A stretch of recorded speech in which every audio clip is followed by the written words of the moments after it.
Hello friends, welcome to my YouTube channel Concept of Physics by Lalan Kumar. प्यारे बच्चे, पिछले class में हम लोग स्टडी किए थे सेलों का समूहन, ग्रुपिंग ऑफ सेल्स, सीरीज में, पैरेलल में और जस्ट पिछले क्लास में पढ़े हैं मिक्सचर कम्बिनेशन ऑफ सेल। तो इससे रिलेटेड कुछ क्वेश्चन हमारे सामने है जिसको सॉल्व करना चाहिए, हम लोग को मिलजुल कर करना चाहिए। अब हम लोगों के ऊपर डिपेंड करेगा कि हम लोगों ने जो पिछले क्लास में पढ़ चुका है, ईएमएफ क्या है, ग्रुपिंग ऑफ सेल क्या है, सीरीज में क्या होता है करंट का मान, पैरेलल में क्या होता है, मिक्सर कम्बिनेशन में क्या होता है, मैक्सिमम पावर थ्योरम क्या होता है, ये सारी चीज जब हम लोग पढ़ लिए तब उसके आधार पर कुछ क्वेश्चन को बना लेना चाहिए जिससे हमें ये पता चले उस थ्योरी का यूज कहाँ होगा और कैसे होगा। तो हम लोग सभी बच्चे तैयार हैं, एकदम तैयार हैं। तो चलिए, आप सभी बच्चों का ललन सर दिल से स्वागत करता है कि आप लोग बड़ी संघर्ष करके, बहुत मेहनत करके पढ़ाई कर रहे हैं। हमें बहुत खुशी होती है कि आप सभी बच्चे दिल से मेहनत कर रहे हैं और लगातार संघर्ष करते आ रहे हैं। बहुत परेशानी आ रही है, लेकिन हम लोग सभी परेशानी को झेलते हुए पढ़ाई कर रहे हैं, अपने करियर के प्रति व्याकुल है। लेकिन कोई बच्चा अभी भी चैट में दिख रहा है, नौटंकी कर रहा है। कोई बात नहीं है, समाज में सब तरह के, उनको नौटंकी ही पसंद है, करने दीजिए। आप लोग डिस्टर्ब मत होइएगा, आप लोगों को उसके पीछे पगलाना नहीं है, क्योंकि कीचड़ में ढेला फेंकने से कीचड़ गंदा नहीं होगा, वो कीचड़ पड़ के आपको गंदा कर देगा। इसलिए जो बच्चा अटपटा व्यवहार करता हो, प्लीज जो मेरे गंभीर बच्चे हैं उनसे मेरा हम्बल रिक्वेस्ट है, उन बातों पर ध्यान ना दें। पत्थर फेंकने वाले को फेंकने दीजिए, लेकिन आप अस्थिर रहिए। ओके, स्टार्ट करूं? चलिए आइए स्टार्ट करते हैं।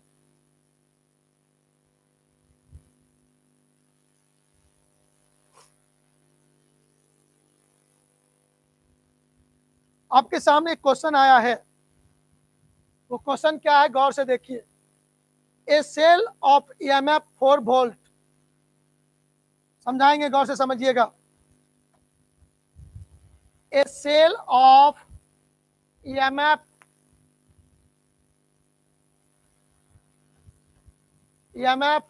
4 volt and internal resistance 0.6 ohm is connected to a resistance of 7.4 ohm.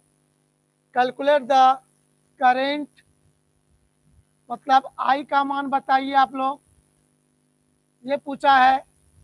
Potential difference terminal of the cell V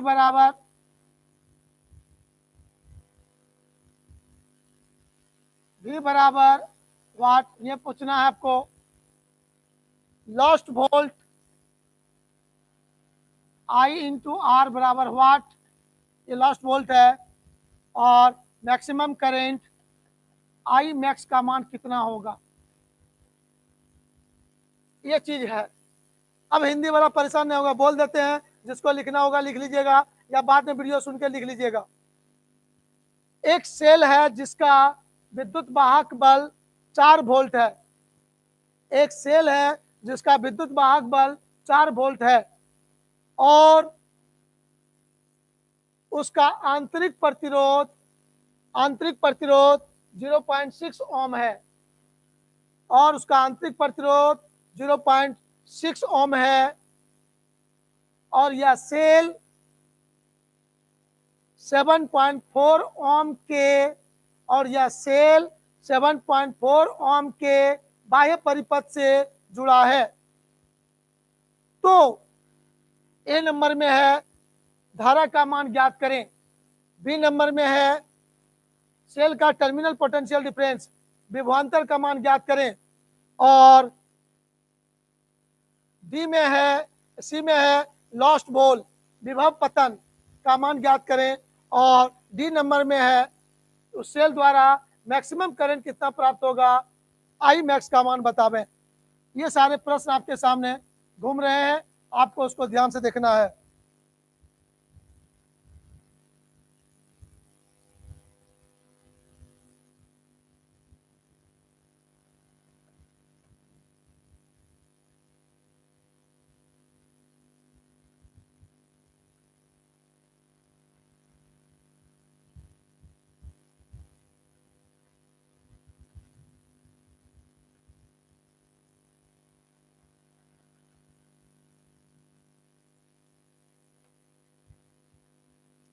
चलिए आइए, तो सवाल जब बनाना शुरू करेंगे हम लोग कहाँ से सोचना शुरू करेंगे। सबसे पहले हम लोग लिखिए गिवन दैट, क्या क्या आपको दिया हुआ है।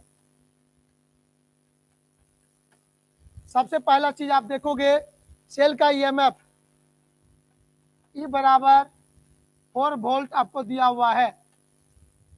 इंटरनल रेजिस्टेंस स्मॉल आर बराबर 0.6 ओम है, वो दिया हुआ आपका, और एक्सटर्नल रेजिस्टेंस बड़ी आर बराबर वो है 7.4 ओम है। तो अब बच्चों से कहना है ए नंबर में क्या ज्ञात करना है, ए नंबर में ज्ञात करना है करंट धारा, धारा का मान आपको ज्ञात करना है आई बराबर वाट। बी नंबर में क्या ज्ञात करना है, बी नंबर में ज्ञात करना है विभवांतर, V बराबर वाट, और सी नंबर में ज्ञात करना है लॉस्ट वोल्ट, विभव पतन, आई इंटू स्मॉल आर विभव पतन है, ये बराबर वाट, और डी नंबर में है महत्तम धारा, उस सेल से महत्तम धारा कितना मिल सकता है आई मैक्स, ये आपको बताना है। ये प्रश्न है जिसका जवाब आपको देना है। तो मैं आप लोगों को कहूंगा कि बारी बारी से ए बी सी डी का जवाब दीजिए। ए नंबर का जवाब लगता है हमारा प्यारे प्यारे बच्चे ने देख के रखा है। वेरी गुड, बहुत अच्छे बच्चे हैं आप लोग, वाह वाह, बहुत अच्छा आप लोग आंसर दे रहे हैं। बी का भी आंसर दे चुका है, बारे बहादुर साहब, ये ना हुई बात, तो चाटो पुतरवान नौटंकी कर रहा है, और बाकी बच्चा मेरा एकदम टनाटन जवाब दे रहा है। लगे रहो बाबू लोग, ओल झोल के फेर में न रहना है, संस्कार खराब हो जाएगा, तो संस्कारी लोग को हल्ला करे दो।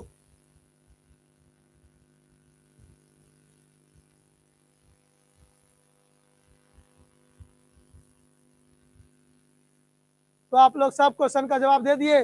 पहला ए नंबर में लिखा है 0.5, बी नंबर में दिया 3.7, सी नंबर में दे दिया 0.3। बारे पिंकू कुमार, बहुत बहुत धन्यवाद, लगे रहो बाबू, बहुत अच्छा, एकदम सही जैसे जवाब है तुम्हारा।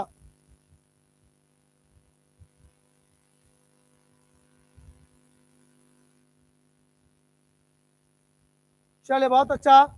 अब देखिए हमारे बहुत सारे बच्चों ने जवाब दे भी दिया, वाह वाह, बहुत अच्छा। पिंकू कुमार एक दिन पूछा था सर, कुछ बच्चा बहुत जल्दी कैसे जवाब दे देता है, तो मैंने उसको कहा था आप भी जिस दिन सोच लोगे आप भी जल्दी जवाब देना शुरू कर दोगे। तो आज फटाफट जवाब दे रहा है और सही जवाब दे रहा है, बहुत बहुत धन्यवाद, लगे रहो बाबू एकदम जोश में।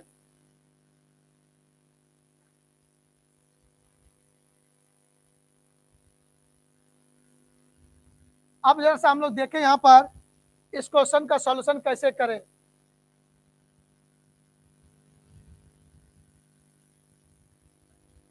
कहीं कोई दम नहीं है इसमें, आप आराम से जवाब दे सकते हो।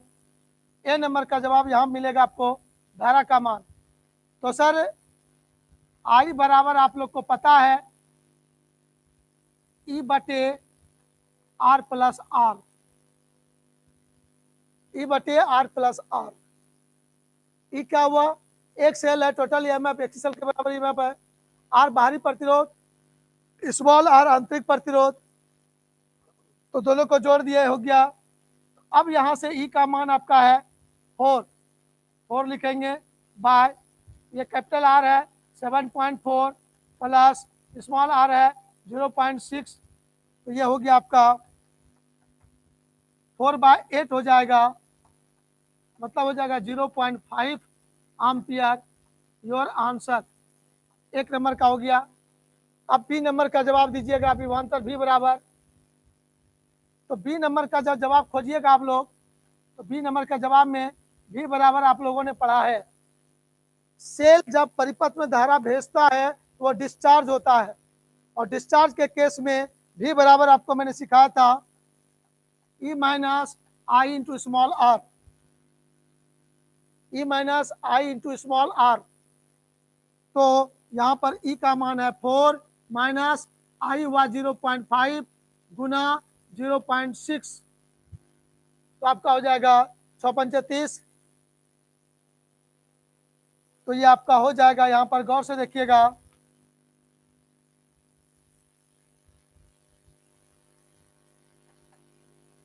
फोर माइनस 6×5 लेंगे तो 0 पॉइंट ये हो जाएगा आपका 3 हो जाएगा, तो 4 में 0.3 जाएगा तो 3.7 वोल्ट हो जाएगा आपका। एकदम सही है आप लोग। अब सी नंबर बनाते हैं, यहाँ पर सी नंबर में है विभव पतन लॉस्ट वोल्ट, तो सी नंबर में आपका था लॉस्ट वोल्ट,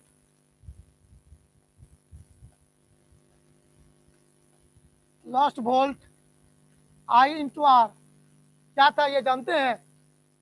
सेल को जब परिपथ में जोड़ते हैं तो सेल के अंदर जो चार्ज को फ्लो कराने में जो ऊर्जा खर्च होता है वही है आपका विभव पतन। आई आपने देखा 0.5, आर देखा 0.6, तो ये हो जाएगा 0.3 वोल्ट, लास्ट वोल्ट हुआ आपका, ये आपको याद है। चलिए बहुत सुंदर बात। अब आपके पास क्या निकालना है इसमें? मैक्सिमम करेंट, वेरी गुड, ये बहुत इंपॉर्टेंट पॉइंट है, मैक्सिमम करेंट।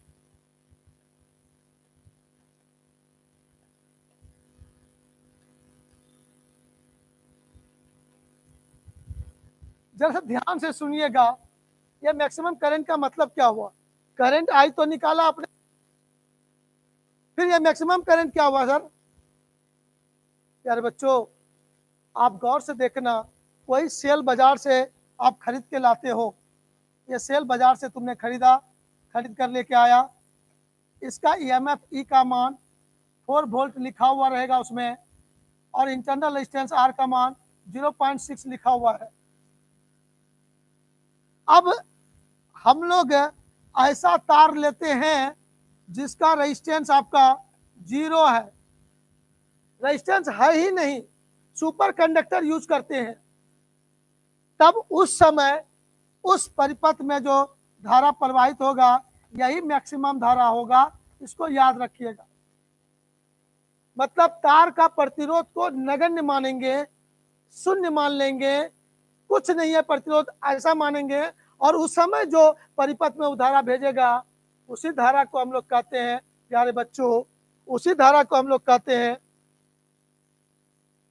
उसी मैक्सिमम करंट को कहते हैं, मैक्सिमम करंट कहते हैं। तो ध्यान दीजिएगा, तो ऐसे स्थिति में आर आपका 0 मानना पड़ेगा, ये मानना है, ध्यान दीजिएगा गौर से, आर को 0 मानने पर ही जो यहाँ पर धारा आपको मिलेगा उसी धारा को मैक्सिमम करंट कहेंगे।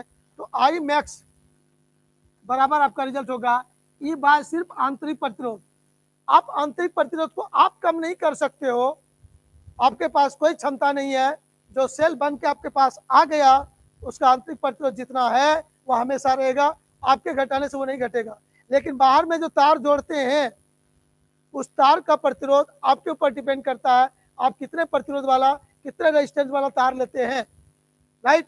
तो वही आपका हुआ ई बाय आर आपका मैक्सिमम करंट के लिए फॉर्मूला हो जाएगा। तो माय डियर बच्चों, ई का मान है 4, आर का मान है 0.6, सॉल्व करोगे तो ये हो जाएगा 40/6 बराबर हो जाएगा 20/3 एम्पियर, ये आपका आंसर हो जाएगा। तो चलिए आप लोगों ने ये क्वेश्चन को देखा, जिनको भाई साहब को लिखना है एक जगह मैं छोटा कर देता हूँ, आप जल्दी जल्दी इसको लिख लीजिए, कुछ ज़्यादा छोटा हो गया।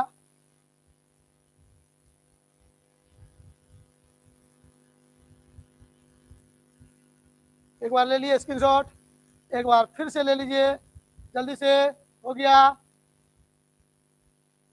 अब इसको ले लीजिए आप।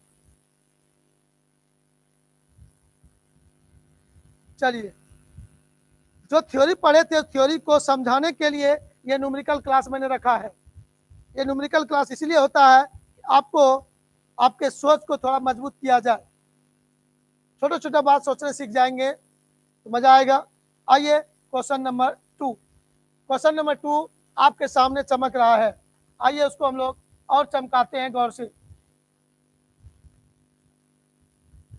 क्वेश्चन नंबर 2 क्या है, आइए उसको देखते हैं गौर से।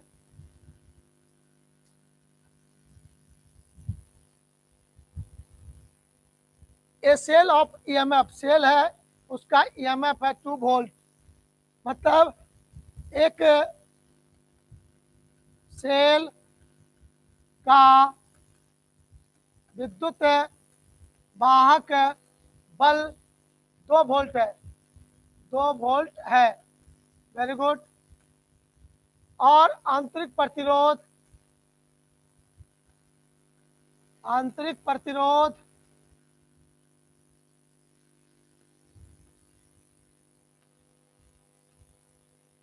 आंतरिक प्रतिरोध आंतरिक प्रतिरोध 0.5 ओम है, delivers a current of 3 ampere.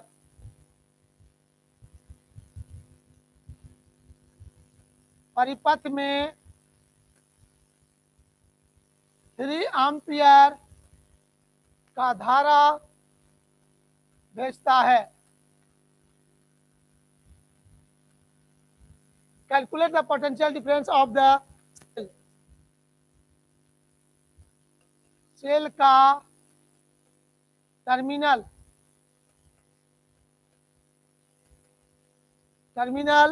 विभवांतर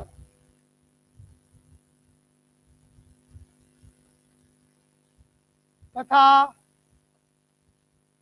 एक्सटर्नल रेजिस्टेंस, बाह्य प्रतिरोध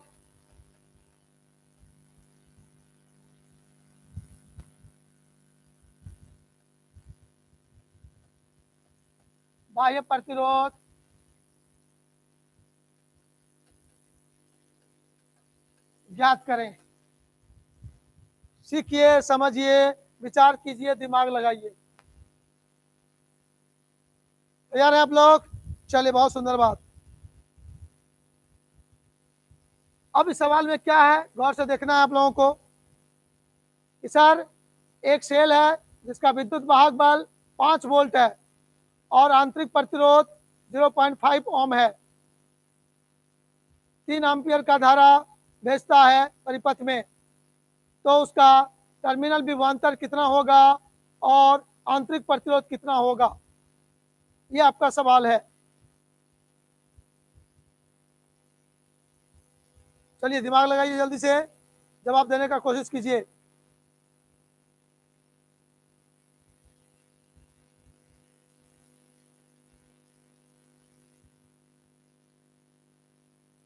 तो विद्युत वाहक बल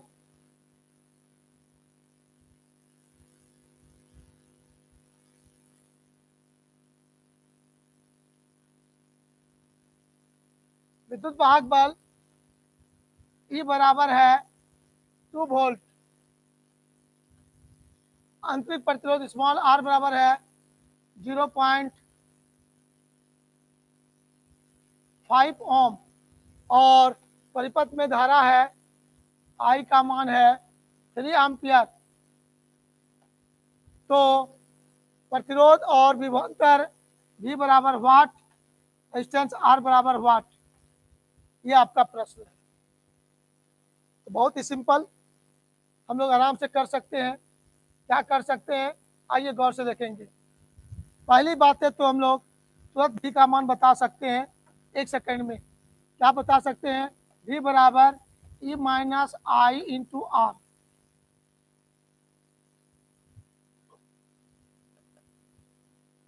सेल जब परिपथ में धारा भेजता है तो डिस्चार्ज होता है, और डिस्चार्ज के केस में V बराबर E माइनस आई आर, और जब उसको चार्ज करते हैं तब V बराबर E प्लस आई आर होता है। इतना बात तो आप लोग याद रखिएगा। E का मान हो गया 2 घटाओ I का मान हो गया 3 गुना R का मान हो गया 0.5। अब सॉल्व कर दीजिए इसको, तो ये हो जाएगा आपका 2 माइनस 1.5 मतलब 0.5, तो V बराबर आपका हो गया 0.5 वोल्ट हो जाएगा। चलिए, एक बात खत्म हो गया, एक आंसर आपका हो गया। दूसरा क्या कहता है, एक्सटर्नल रेजिस्टेंस R ज्ञात करो।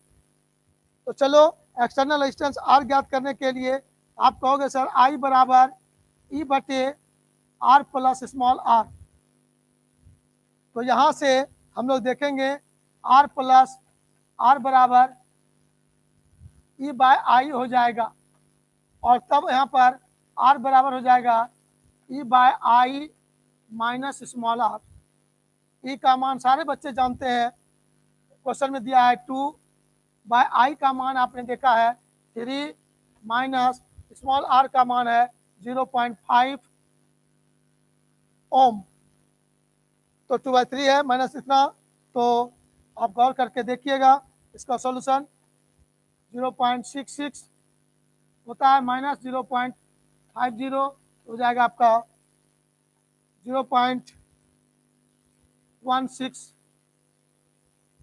ओम। 0.16 ओम।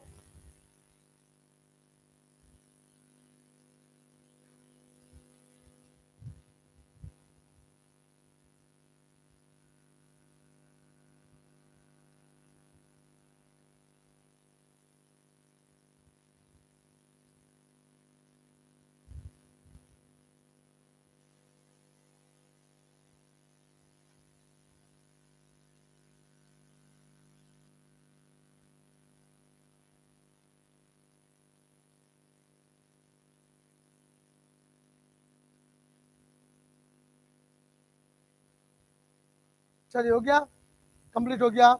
आप लोग स्क्रीनशॉट ले लीजिए जल्दी से।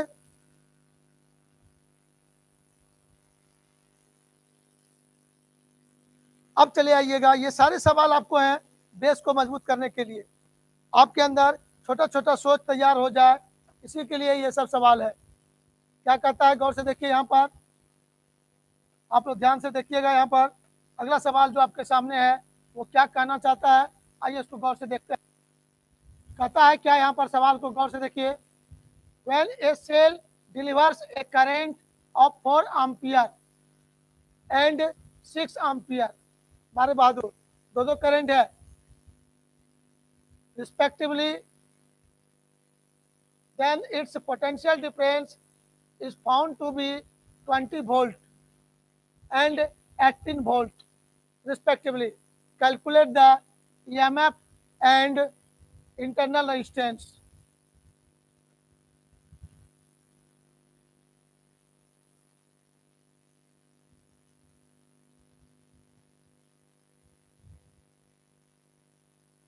दो स्थिति आपके है। एक स्थिति में कहा गया है डिलीवर्स एक current of 4 ampere and 6 ampere.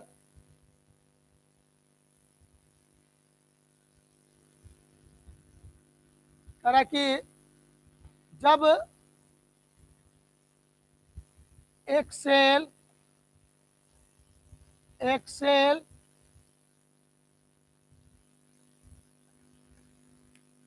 परिपथ में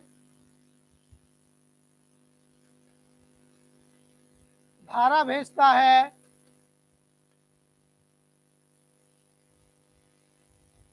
4 एम्पियर तथा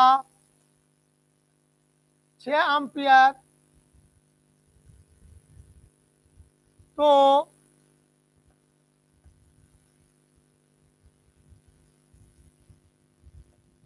विभवांतर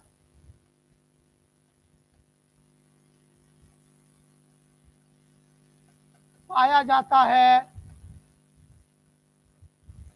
क्रमशः 20 वोल्ट और 18 वोल्ट। 20 वोल्ट तथा 18 वोल्ट।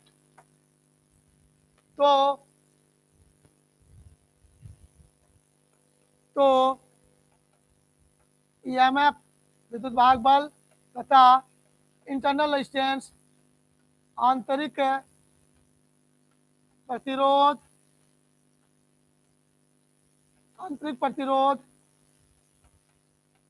ज्ञात करें। आंतरिक प्रतिरोध ज्ञात करें, यह आपका टर्म है। आइए इसको ध्यान से कंसंट्रेट होकर देखें। तो बहुत ही सिंपल बात सोचना है आपको कि सेल का जो ईएमएफ है और आंतरिक प्रतिरोध है वो ई और आर है। अब हम लोग परिपथ में उसको यूज करते हैं।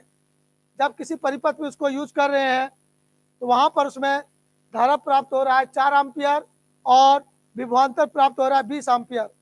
मतलब I1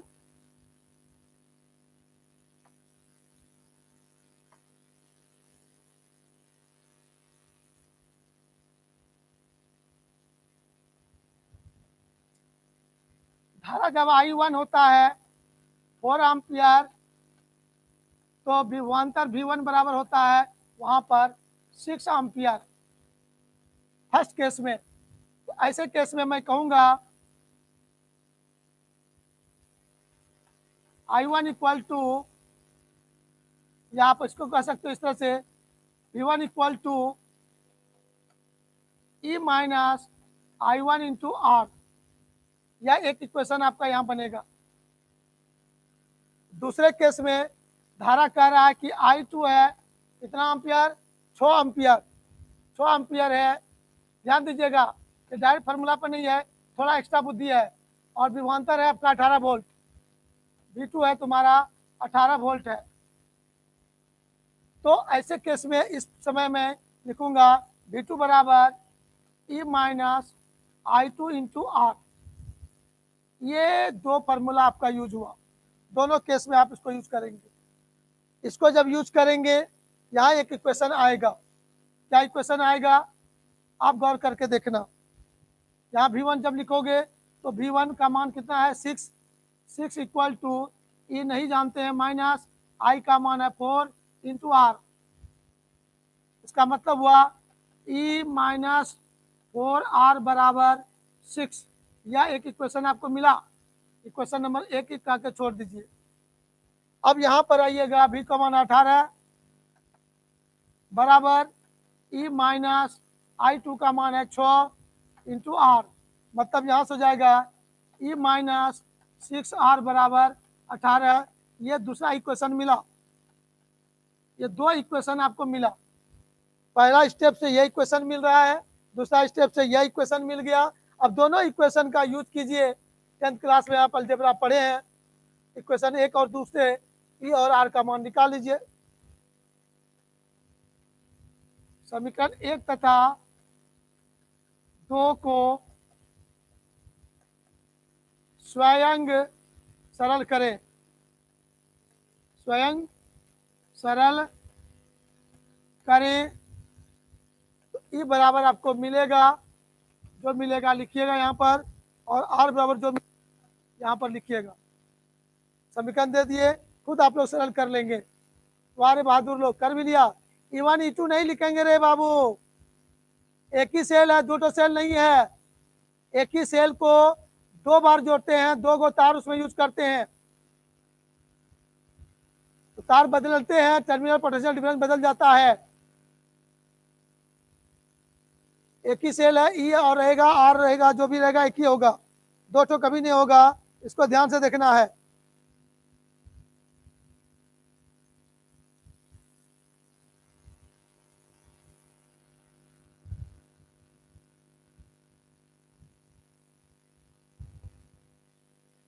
तो आपका जो आंसर आने वाला है, ये आंसर आ जाएगा, आप गौर करके देखना। ये आ जाएगा 24 वोल्ट और ये हो जाएगा 1 ओम। निकाल के आप लोग देख लीजिएगा।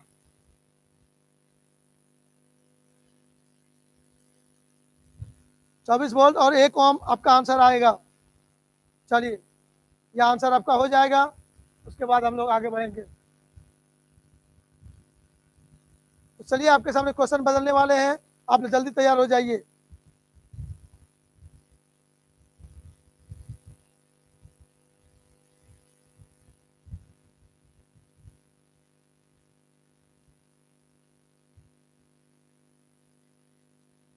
इसके बाद का क्वेश्चन है आपके सामने, आप लोग जवाब दीजिए। अब थोड़ा बहुत हिंट्स दे देते हैं और आप लोग हमको जवाब देके जल्दी बताइए। इस सवाल को मैं लिखता हूँ पूरा पूरा अच्छा से, आप लोग इसको ध्यान से देखिएगा। 2 cells of EMF 8 volt and 5 volt. 2 cell है, 2 सेल है जिसका ईएमएफ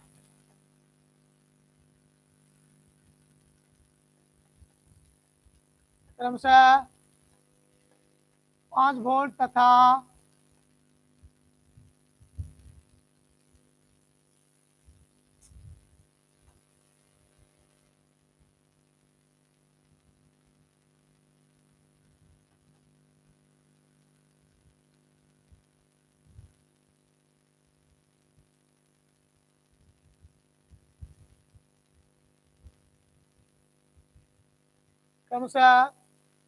8 वोल्ट तथा 5 वोल्ट है।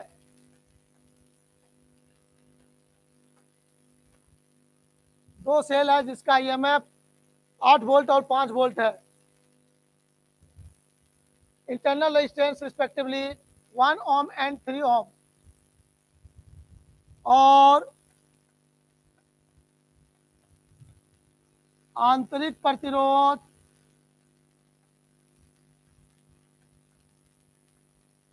क्रमशः 1 ओम तथा 3 ओम है।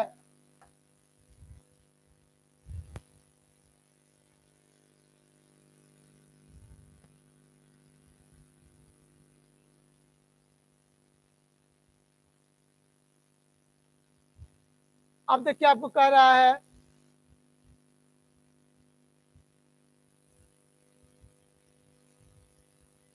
दोनों सेल्स को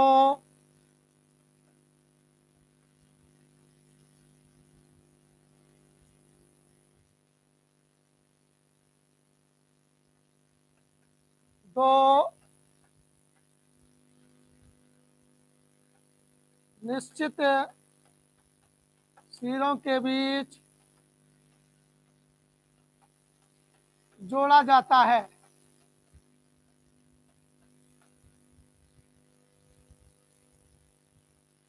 तो कहता है प्रत्येक सेल के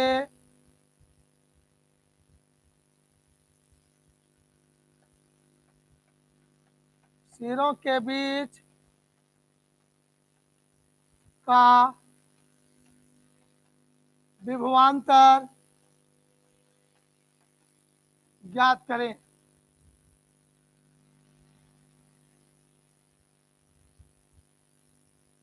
अब यहां समझना है कि 2 सेल का ईएमएफ दिया हुआ है, क्या क्या हम लोग सोच सकते हैं, गौर से देखिएगा। गिवन दैट क्या क्या दिया हुआ है आपका, कह रहा है कि एक सेल का ईएमएफ E1 है, वो E1 तुम्हारा कितना है, 8 वोल्ट है। और दूसरे सेल का ईएमएफ क्या है, E2, यह कितना है, 5 वोल्ट है। पहले सेल का इंटरनल रेजिस्टेंस कितना है, R1 1 ओम है। दूसरे सेल का इंटरनल रेजिस्टेंस R2 वो कितना है, 3 ओम है। तब कह रहा है कि दोनों सेल के जो जोड़ा जाता है उसका प्रत्येक सेल का सिरों के बीच का विभवांतर टर्मिनल पोटेंशियल डिफरेंस ज्ञात करें। मतलब आपको यहाँ से V1 निकालना है और यहाँ से आपको V2 निकालना है। V1 निकालना है और V2 निकालना है, यही आपका सवाल है। अब आप सोचिए, विचार कीजिए क्या कहना चाहता है ये सवाल, गौर से देखिए और जवाब दीजिए।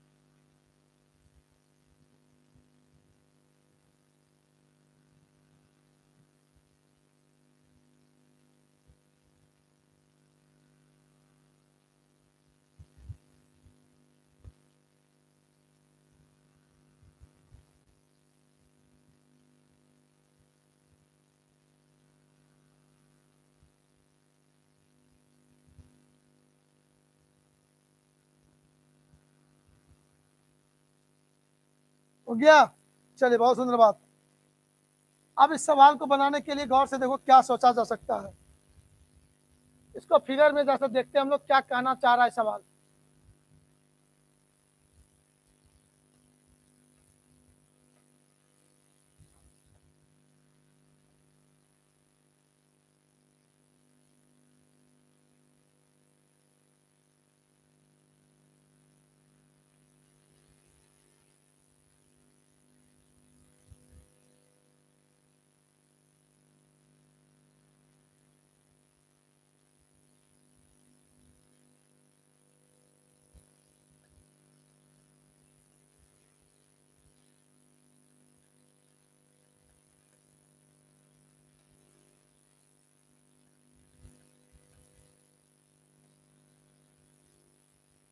दो सेल है, दो निश्चित बिंदु के बीच दोनों को जोड़ा गया, ए और बी दो निश्चित बिंदु हो गया, इसी दोनों बिंदु के बीच दोनों सेल को जोड़ा गया। तो आपसे पूछा जा रहा है ए और बी के बीच का दोनों के लिए टर्मिनल पोटेंशियल डिफरेंस क्या होगा। तो आइए गौर से हम लोग विचार करेंगे, बहुत ज़्यादा बुद्धि नहीं लगाना है। यहाँ से एकदम सिंपल वे में हम बच्चे लोग कह सकेंगे, यदि सर्किट में करंट मान लीजिए आप लोग कि आई करंट फ्लो होता है, यह जो करंट आई फ्लो होगा वही करंट यहाँ भी आएगा, संपूर्ण परिपथ में वही करंट दौड़ेगा, समूचे परिपथ में इस तरह से करंट दौड़ेगा, आराम से दौड़ेगा इस तरह से। तो ए और बी के बीच टर्मिनल पोटेंशियल डिफरेंस बताना है, तो दोनों में अलग अलग सोचेंगे। फर्स्ट केस में हम लोग लिख पाएंगे V1 बराबर E1 minus I into R1, और यहाँ पर लिख पाएंगे V2 बराबर E2 minus I into R2। इतना बात आप लोग करोगे। तो V1 निकालना है, V2 निकालना है, उसके लिए ये फार्मूले का हमको जरूरत यूज करना पड़ेगा। तो लेकिन ध्यान देंगे यहाँ पर पहला जो सेल है या सेल आपका बहुत ही इंपॉर्टेंट पॉइंट है, जो गलती होने का चांस होगा। पहला सेल डिस्चार्ज हो रहा है और दूसरा सेल चार्ज हो रहा है, इसको ध्यान देंगे। ये बात मैंने इसके पहले वाला क्लास में भी देखा था। चार्जिंग इसको बोलिए, चार्जिंग के केस में है, ये डिस्चार्जिंग में है आपका। तो वहाँ भी बताया था मैंने, यह सेल जिधर धारा भेजना चाहता है उसी दिशा में धारा बह रहा है तो वो डिस्चार्ज हो रहा है, लेकिन सेल जिधर धारा भेजना चाहता है उसके विपरीत दिशा में करंट फ्लो हो रहा है, मतलब वो करंट दिया नहीं, उसी को करंट दे दिया, तो वो चार्जिंग हो गया और ये डिस्चार्जिंग हुआ। तो डिस्चार्जिंग वाला में बताया था मैंने यहाँ पर माइनस यूज करिएगा, और चार्जिंग वाला में बताया था मैंने प्लस यूज कीजिएगा। ये बात आपको याद रखना है और ध्यान से जवाब देना है। अब यहाँ से V2 का मान निकाल सकते हैं आप, यहाँ से V1 का मान बता सकते हैं आप, लेकिन प्रॉब्लम है कि सर आई तो मेरे को मालूम ही नहीं है, आई मालूम ही नहीं है, सवाल बनाएंगे कैसे। ये वाला केस है डिस्चार्जिंग वाला, सेकंड सेल के लिए है, पहला सेल के लिए ये है चार्जिंग के, सॉरी ये डिस्चार्जिंग में है और ये चार्जिंग में है। इसको याद रखा, दोनों का स्टेप देख लिया, फॉर्मूला मालूम हो गया, लेकिन यहाँ भी आई चाहिए, यहाँ भी आई चाहिए। और हमें इस क्वेश्चन में आई दिया हुआ नहीं है, तो वो कहाँ से सोचोगे? तो आई के लिए हमारे पास कंसेप्ट है, आई के लिए कंसेप्ट है, क्या कंसेप्ट है गौर से देखेंगे। Effective EMF, effective EMF by equivalent resistance. तो आई बराबर आपका यहां से मिलेगा, दो गो सेल है, इधर से करंट आ रहा है, इधर है, जिधर ये भेजता है उसका नेचर भी उधर है, पॉजिटिव लेंगे, इसका ईएमएफ नेगेटिव हो जाएगा, यहाँ पर हो जाएगा sir E1 minus E2 by internal resistance है, एक्सटर्नल रेजिस्टेंस यहाँ है ही नहीं, तो यहाँ पर गौर करके देखिएगा R1 और R2 दोनों में सेम करंट फ्लो हो रहा है, तो दोनों सीरीज में होगा, इक्विवेलेंट रेजिस्टेंस कर देंगे R1 प्लस R2। तो यहाँ से आई बिना जाने हम यहाँ पुट नहीं कर पाएंगे, जवाब नहीं निकलेगा। अब यहाँ से आई मुझे मिल जाएगा, E1 कितना है 8, E2 कितना है 5, 8 घटा 5 बटे R1 R2 कितना है, R1 1 ओम, ये 3 ओम, 1 प्लस 3, तो ये आपका जवाब हो गया आई बराबर 8 माइनस 5 3/4 एम्पियर। चलिए अब आई का मान निकल गया, अब आई का मान यहाँ पुट कीजिए और आपका जवाब मालूम हो जाएगा। E1 का मान 8 घटा 3/4 गुना R1 का मान 1, तो V1 बराबर आपका हो गया यहाँ पर 8 चौके 32 में 3 गया,